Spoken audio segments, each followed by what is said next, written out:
প্রথমে সারের লগে ঘাসের ওষুধটা ভালো করে মিলাইয়া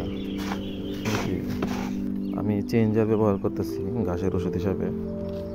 ধানের চারা লাগানোর 10 দিনের ভিতরে জমিতে পানি দেওয়া অবস্থায় যদি এই চেঞ্জার ব্যবহার করুন সারের সাথে, তাইলে আগাছা কিছু কম হয়। এখন তো রবি এনে ফেকে লাগছে আরমান, কিন্তু নুইরা তো হেনি ফেকছে না। এখন কি করা কও? হ্যাঁ, আজ মোটামুটি মেলা দিন পরে আকাশটা পরিষ্কার দেখা যাইতেছে, সূর্য উঠছে। দিন তো লাগাতার মেলা বৃষ্টি হয়েছে, বৃষ্টির কারণে তো আমার রোয়া লাগানি দেরি হয়েছে। অবশ্য এখন রোয়া লাগানি শুরু করে দিছি। আমি যে অনুমান করে বীজতলায় বীজ ধান ফেলছিলাম, এই অনুমানটা আসলে ভুল হয়েছে। কারণ আমি 8 কেজি ফেলছিলাম, আমার ক্ষেত আছে 30 ঘন্টা, আমার 8 কেজি দেওয়া হইল না। এদিকে সারার বয়সে বেশি দিন হয়ে গেছে গা, 30 দিন প্লাস হয়ে গেছে গা। নিয়ত করছি যে অন্য যে জমিগুলো আছে এই জমিগুলোর লাইগা জ্বালা কিনিয়া পরে লাগাইয়া। এই ঘাসের ওষুধ আর সারটা আমার আরও 2-1 দিন আগে দেওয়ার দরকার আছে। কেলেগা রোদুরার কারণে জমির পানি শুকায় গেছে গা, অল্প পানি আছে। সার দেওয়ার পরে নাকি 2-3 দিন পানি দেওয়ার দরকার পড়ে, নয়তো ঘাসের ওষুধ ভালো কাজ করে না। এখন আল্লাহ ভরসা, এরকম আছে বৃষ্টি হইতেও পারে। বৃষ্টি হইলে আমার খুব উপকার হইব। তাই আমি বলটা হাতে লইয়া সার ছিটানি শুরু করে দিলাম। প্রথমে এই সাইডেতে সার ছিঁড়ে দিচ্ছি, দেখি শেষ করতে পারি কিনা। আমি মোটামুটি 2.5 কেজি সার আনছি 5 ঘন্টা ক্ষেতের লেগে। কৃষি অফিসার কইছে মোটামুটি প্রতি বিঘা প্রতি 10 থেকে 12 কেজি সার লাগে।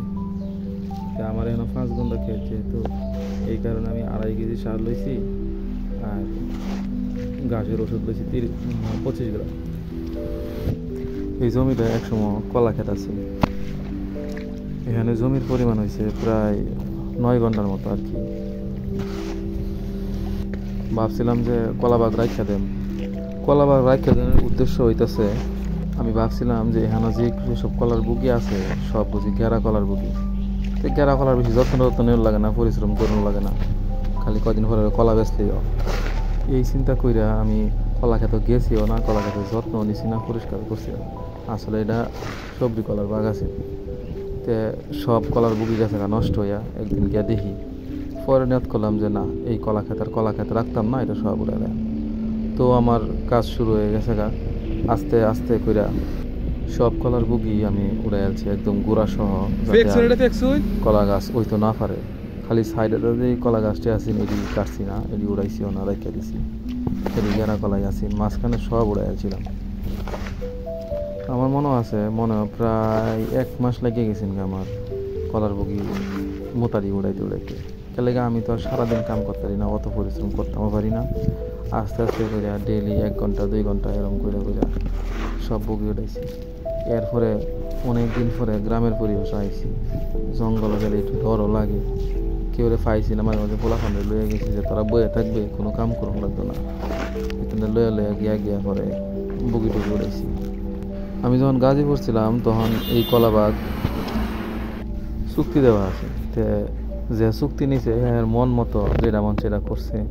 কলার বগি লাগাই আছি। কলার বগি লাগাইলে মোটামুটি ক্ষেতটা নষ্ট হয়ে যায়, কারণ পুরা ক্ষেতের মধ্যে কলা গাছের জ্বর গে একদম অবস্থা খারাপ হয়ে যায়, মাটির উর্বরতা নষ্ট হয়ে যায়।